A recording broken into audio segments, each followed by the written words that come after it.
No. No, no, no. Tess's desperation. What happens now? I love, like, it totally comes across without many words or anything, just through the expressions on Joel's face, which is, I've put up with this long enough. Right. This is over. I've indulged you enough, Where's Tess. this lab of theirs?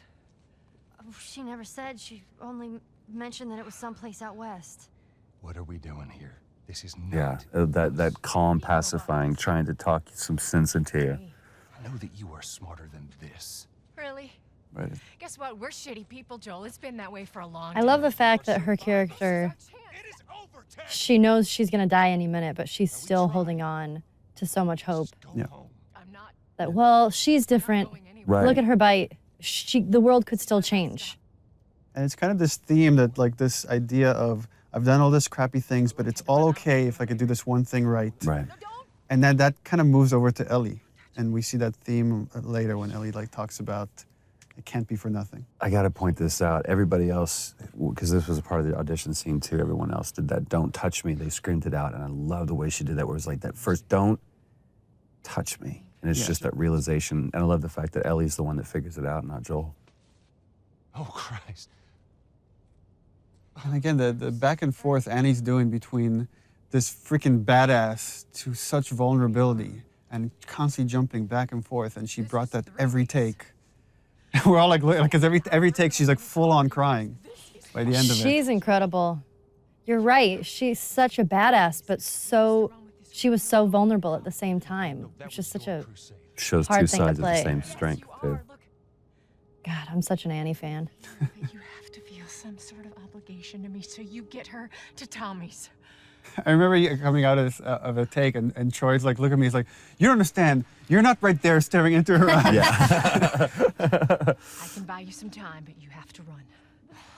You want us to just leave you here? Yes. There's no way that... This moment with, like, Joel's like in denial. It's like, there's something I could do. Not even understanding, like, she's gone. She's already gone. There's nothing he could do right now. And also, she is just laser-eyed on Joel doing that, even though she's talking to Ellie. No, just go. This fucking Tess has to snap him out of it. It's like, you know that you have to do it. Ellie. And I believe this is the first time Joel refers to Ellie by her name. I don't think anywhere else in the game he does that. Beforehand. And again, it was important to stay. We stay with Tess, just showing. Here's her emotions finally coming through when Joel is gone. Like how I don't remember if we talked about this, but Ellie has just this clearly a problem with authority, where somebody's telling her what to do. Yeah, for sure. I think that also, I have a problem with authority.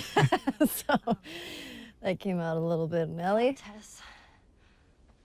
I don't even know what Here's how this thing's gonna play out. You don't bring up Tess. Yeah, that's so. Joel knows what he needs to do to survive, which is just let go. He needs to let go fast of these things, or they will kill you. Don't tell anybody about your condition. They That's think you're great. crazy little I love that he refers to And lastly, you do that as her Condition. what I say. You can barely acknowledge. Just We're he's still trying like, to search for the term for it. You being the whole cure for humanity thing. Good. I love that he Close says good, enough. but the subtext is clearly like, all right, good enough. Yeah. That's all I'm gonna get out of this kid. Good chance he could get us a car. Okay. Let's get a move on.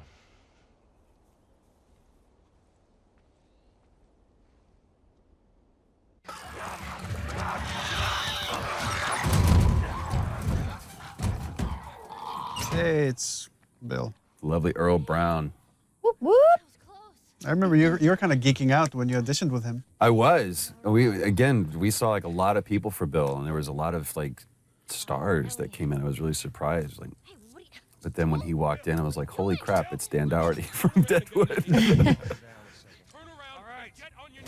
He's amazing to work with. I've worked with him before, a while ago, and I just love working with him. You actually hit him in this scene in the face. That's right. I did. Right there, and we kept it. And he kept going. What a trooper. That's one of my favorite things, is when he goes, am I Yeah. dead? He was sick that day. Yeah. He was like getting over a cold. I did hit him, and I felt so bad because it was a complete accident. I think I didn't realize my swing was going a That lot was faster the than I thought first it was. of many people that you hit during the shoot of this project. Yeah. Getting It into happens. character.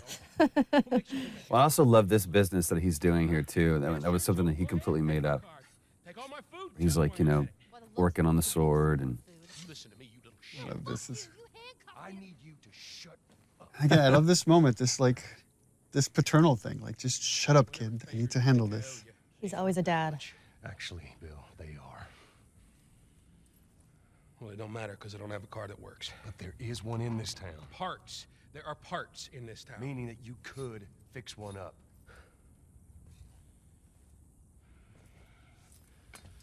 All right. It gives in. And I love just taking that time, take that pause. All right. It's on the other side of town. Now you help me go gather it, and maybe I can put something together that runs. But after this, I owe you nothing. That's fine. A couple days from now, we'll probably be dead anyway. And it's like opening handcuffs, but again, I see it as this almost tender moment between Joel and Ellie. Stay right on my ass. Can't miss it. Another great Ellie line. Smart ass.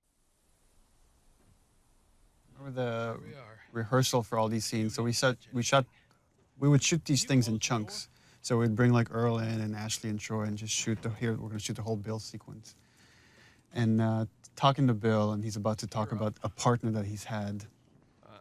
We've talked, there was a question I brought up, is like, what kind of partner is this? And Earl asked, is Bill gay? And I said, well, he could be. I mean, it's really up to you. Well, no, you gave the standard response of, what do you think? Because I really want him to own it. I thought he was when I wrote the part, but I really wanted the actor to own it, and he did. I mean, he made that decision to make him a gay character. And again, it's not something we ever explicitly say, except for the magazine that Ellie steals. Right. But again, instead of making that a point and something, it's just a cute little piece of exposition. Let me tell you a story.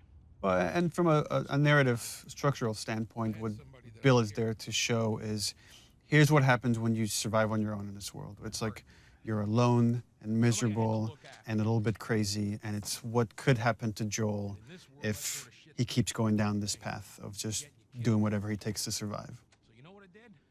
Wisen the fuck up. And also, Bill is there to kind of give Joel the warning, is like, you go down this world, you care for people, you will get hurt. Hey! What'd I say to you when we walked down the steps? And that's where Ellie has stolen a bunch of Bill's stuff. I love that flips him off. God damn it. You keep babysitting long enough and eventually... I love that line of fixing the stupid pile. Because I feel like that's something a kid would say when you're trying to cover, when you're it's Right. nothing specific. I was just stealing all your stuff. Fix the pencils over here.